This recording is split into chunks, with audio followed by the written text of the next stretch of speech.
Téléspectateurs de la radio et télévision Tambara, vous pouvez désormais suivre votre chaîne de télévision préférée Tambara sur le satellite Badrsat 7, angle 26 degrés Est, fréquence 11010, polarisation verticale, symbole REC 27500. Suivez le journal avec STM Transport Voyageurs, une nouvelle façon de voyager.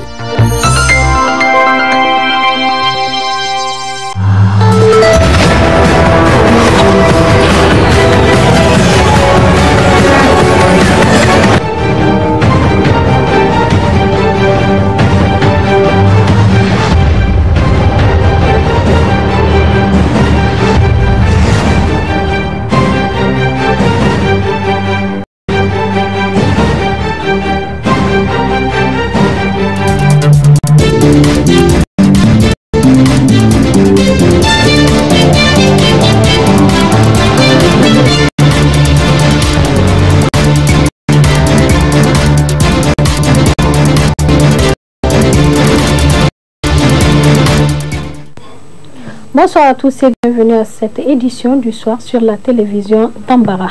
Le Niger a accueilli le premier sommet des femmes africaines transformatrices hier au niveau du Palais des Sports et c'est la ministre de l'Industrie qui a officiellement lancé le sommet en présence de plusieurs invités, Aïs Adamou et Ibrahim Kantama. Ce lancement officiel marque la première édition du sommet des femmes africaines. Initié par une Nigérienne, ce sommet a vu la participation de 26 pays d'Afrique, une occasion pour les partenaires de passer en revue l'historique de l'industrialisation en Afrique. L'histoire de l'industrialisation en Afrique a été émaillée d'expériences diverses, allant des tentatives des industries de substitution aux importations des années 60-70, en passant par la désindustrialisation consécutive aux ajustements structurels des années 80-90, et plus tard par la résurgence de l'industrialisation voulue comme catalyseur d'une transformation structurelle des économies africaines, devant permettre de créer une croissance forte et durable, génératrice d'emplois pour la forte population des jeunes et à même de contribuer à l'éradication de la pauvreté. La Banque arabe pour le développement économique en Afrique, BADEA, est fière d'avoir accordé la priorité à l'industrialisation de l'Afrique, priorité inscrite à l'accord portant création de la banque. C'est ce qui explique le fait que dès le démarrage des activités de la banque en mars 1975, la BADEA s'était engagée dans le financement de plusieurs projets de développement industriel sur le continent. Et j'ai eu le plaisir de visiter récemment l'un de ces projets qui, aujourd'hui, entre les mains du secteur privé, continue à produire, à exporter dans plusieurs pays de la sous-région. En 2019, la BADEA s'est dotée d'une nouvelle stratégie, la stratégie BADEA 2030, qui est parfaitement alignée aux objectifs de développement durable des Nations Unies et à l'agenda 2063 de l'Union africaine, l'Afrique que nous voulons. La stratégie BADEA 2030 est venu confirmer la priorité à l'industrialisation de l'Afrique. Mais cette fois-ci avec une approche intégrée, tant l'industrialisation, comme l'a rappelé tout de suite Pedro, fait appel à la conjugation de plusieurs facteurs. Effectivement, l'industrialisation appelle la conjugaison de tous les efforts, de tous les acteurs et de tous les secteurs. Dans son mot de lancement, la ministre de l'Industrie, après avoir souhaité la chaleureuse bienvenue aux participants, a expliqué que cette initiative demande des efforts conjugués des Africains. Nous avons des avantages compétitifs que beaucoup de continents n'ont pas. Et toutes ces ressources sont disponibles. Nous devons seulement conjuguer nos efforts au niveau de l'Afrique pour que cette industrialisation inclusive dont nous parlons soit une réalité.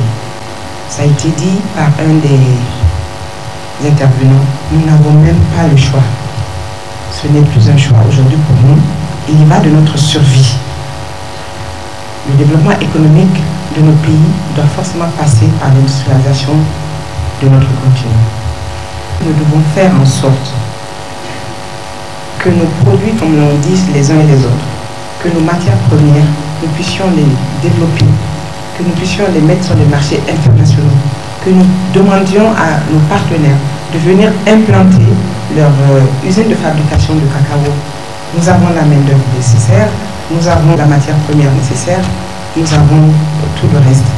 La technologie et les ressources financières, nous comptons bien sûr sur nos partenaires pour nous les apporter. Pour le Niger, l'industrialisation ne va plus un mot vain. Ça va vraiment être une réalité. Et dans le programme acte 3 du président de la République, il était dit que dans chaque région, nous allons installer une industrie. Et nous allons commencer dès 2023 avec la première zone industrielle au niveau de Niamey. À noter que cette initiative qui vise à promouvoir la transformation invite aussi les femmes africaines à une production pour un développement efficace de l'Afrique vers l'industrialisation. Suivez à présent dans cette édition un commentaire sur images réalisé par Mahamadou Issifou à l'occasion de la Journée mondiale de la télévision.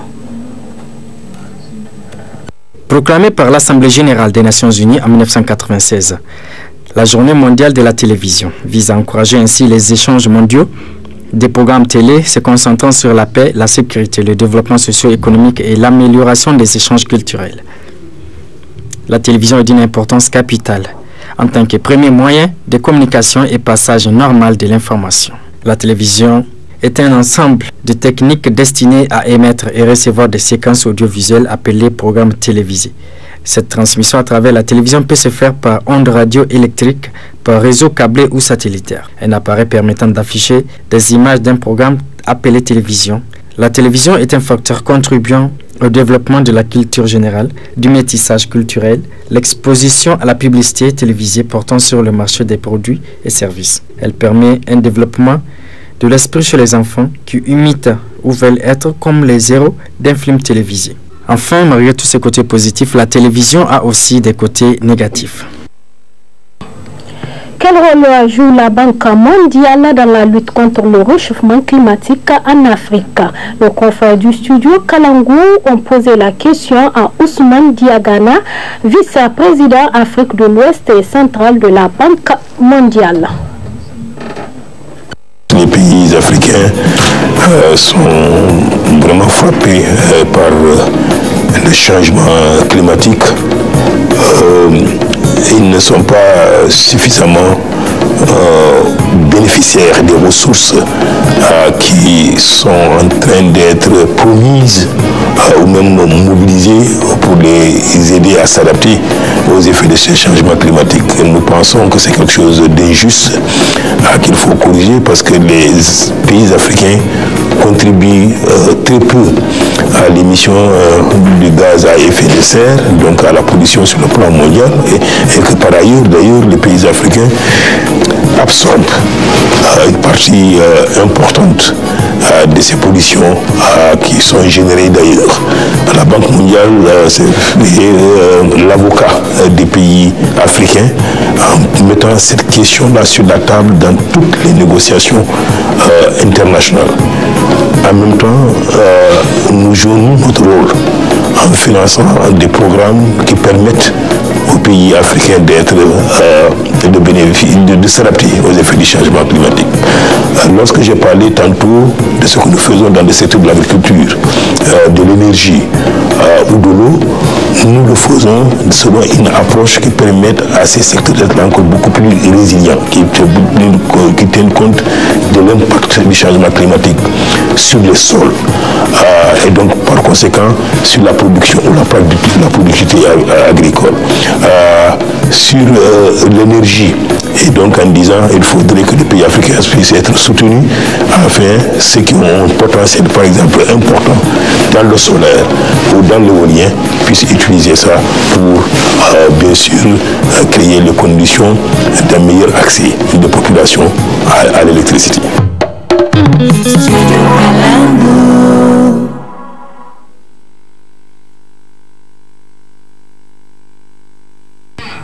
De Déclaration vendredi dernier au quartier Gankale de Niamey de Abouba Ganda et ses partisans, militantes et militants pour une altération au Parti socialiste PNDS Tareya, répondant ainsi à la main tendue du président de la République Bazoum Mohamed. Suivez la teneur de cette déclaration avec Abouba Ganda dans ce extrait. Il n'est un secret pour personne, notre pays, le Niger, est en pleine mutation et sa carte politique et diplomatique émerveille partout dans le monde. En effet, avec la politique de la renaissance du Niger, que des progrès enregistrés dans plusieurs domaines, notamment sociopolitiques, économiques, sociaux et culturels. En tant que Nigérien de Niamey, comment ne pas être fier de différents constats évoqués si haut? Camarades, chers concitoyens de Niamey, avec la politique de modernisation des villes, n'est-ce pas que Niamey, notre capitale, est belle et totalement Niala? N'est-ce pas qu'avec l'avènement au pouvoir de son Excellence M. Mohamed Bazoum, c'est une politique de large couverture et de développement que nous vivions dans notre pays? En effet, pour rendre dynamique cette option du premier magistrat du pays, il s'impose à nous de faire taire nos querelles politiciennes futiles et improductives et ne voir que l'intérêt supérieur du Niger. Pour ce faire, et après une analyse approfondie de la situation de notre pays, malgré cette guerre asymétrique que l'on nous a imposée, et après une large concertation avec mon groupe d'amis, des parents et alliés, j'ai décidé d'adhérer au PNDS Tareya.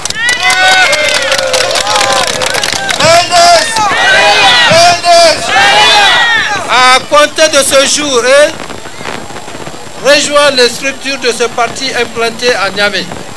Dans ce délai, j'intègre ce parti avec des groupes de beaucoup de militants venus de certains partis. Ils sont là avec nous. Camarades, chers concitoyens de Niamey, faut-il le souligner avec force, cette libre option et ce geste militant public découle de notre ferme conviction qu'avec le PNDS, le Niger figurera sans conteste dans le quota des pays émergents. C'est pourquoi j'invite mes concitoyens de Niamey, où qu'ils se trouvent, à rejoindre la monumentale pirogue Tareya et soutenir avec engagement et franchise cette politique de renaissance acte 3 du président Mohamed Bazoum pour le bonheur du pays, du peuple nigérien. À l'adresse spécifique de son Excellence, Monsieur le Président Mohamed Bazoum, nous réaffirmons notre principal objectif de faire de Niamey votre fief politique et Inch'Allah, ce défi sera relevé. Vive le PNDS Tareya, vive la politique de renaissance acte 3, vive le Niger uni et prospère. Je vous remercie de votre aimable attention.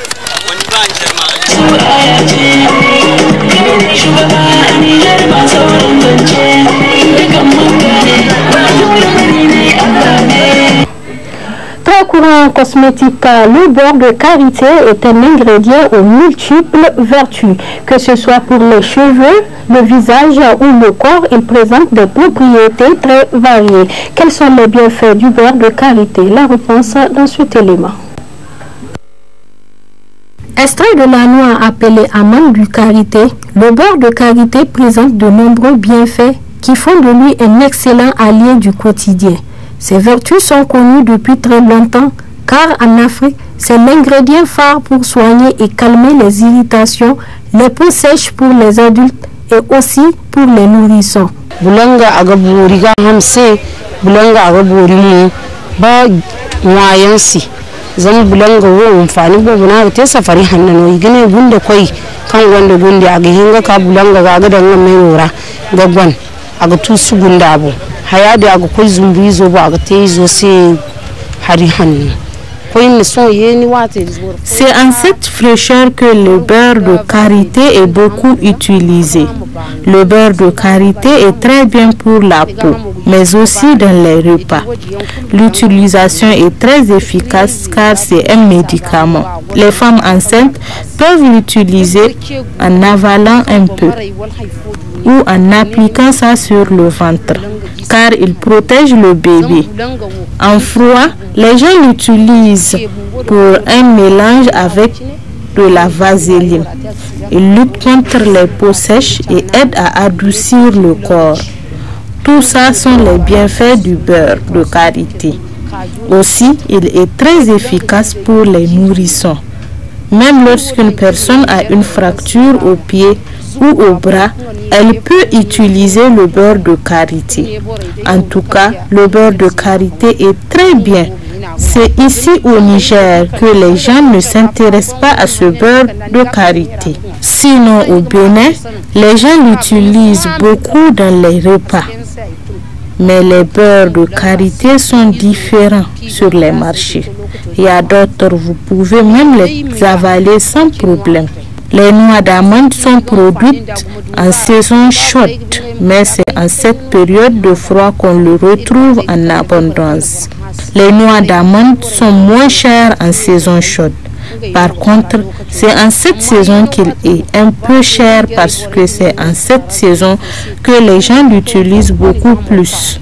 Sinon, en saison chaude, c'est pour l'utilisation des nouveau-nés que les gens l'achètent. J'interpelle la population à l'utilisation du beurre de karité car elle présente des vertus.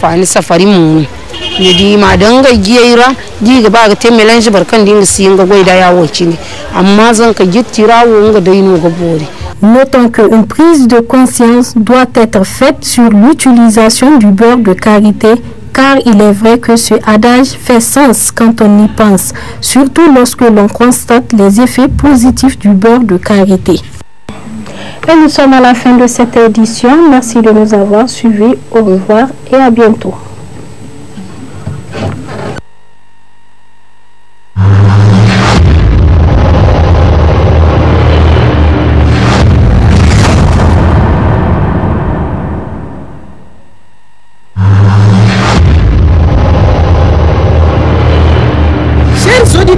Téléspectateurs de la radio et télévision Tambara, vous pouvez désormais suivre votre chaîne de télévision préférée Tambara sur le satellite BadrSat 7, angle 26 degrés Est, fréquence 11010, polarisation verticale, symbole REC 27500.